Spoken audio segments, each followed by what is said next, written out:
La bourse de Paris clôture en hausse ce soir. Le CAC 40 gagne 0,35% à 5051,88 points dans un volume d'échange de 2 milliards d'euros.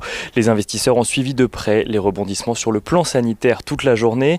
Tout d'abord, les avancées sur le front de la Covid-19 qui ont permis d'entretenir un optimisme sur toute la séance, avec notamment AstraZeneca qui reprend les essais cliniques de phase 3 de son vaccin contre la Covid-19 au Royaume-Uni, mais aussi Pfizer qui estime probable de réussir à sortir un vaccin d'ici la fin de l'année aux États-Unis.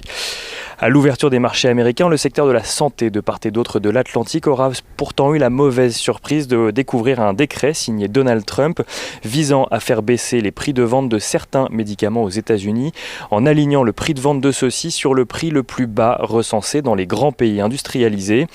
Une décision qui n'a pas manqué de faire reculer les grands laboratoires comme Sanofi, Bayer ou encore Roche sur les marchés boursiers. Sanofi qui perd 0,55% à la clôture du marché parisien.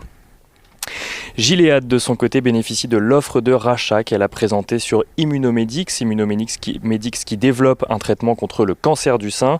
Une opération estimée à plus de 20 milliards de dollars et dont le prix par action est proposé à 88 $. Immunomedics qui gagne de son côté à Wall Street 100% de sa valeur. Aux États-Unis toujours, Nvidia se positionne pour acheter ARM Holdings, le fabricant de semi-conducteurs britannique. L'opération estimée à 40 milliards de dollars doit encore obtenir l'aval des autorités de la concurrence dans les pays concernés.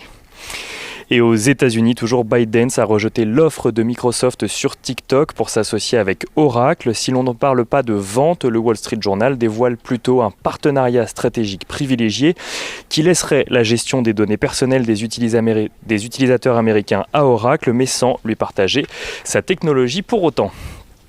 Côté élément de contexte à présent en Europe ou même en France, la Banque de France estime que le PIB devrait se contracter de 8,7% dans l'Hexagone en 2020. L'institution estime également que la France devrait revenir un peu plus vite que prévu à son niveau d'avant-crise.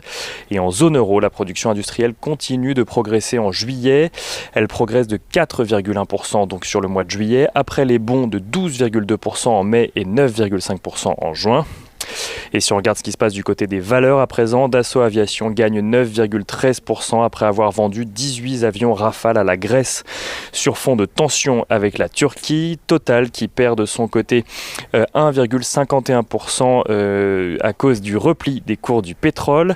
Et Air France KLM qui perd de son côté 0,22%. Bruno Le Maire a annoncé ce matin que le gouvernement fera tout ce qui est nécessaire pour garantir la survie du groupe.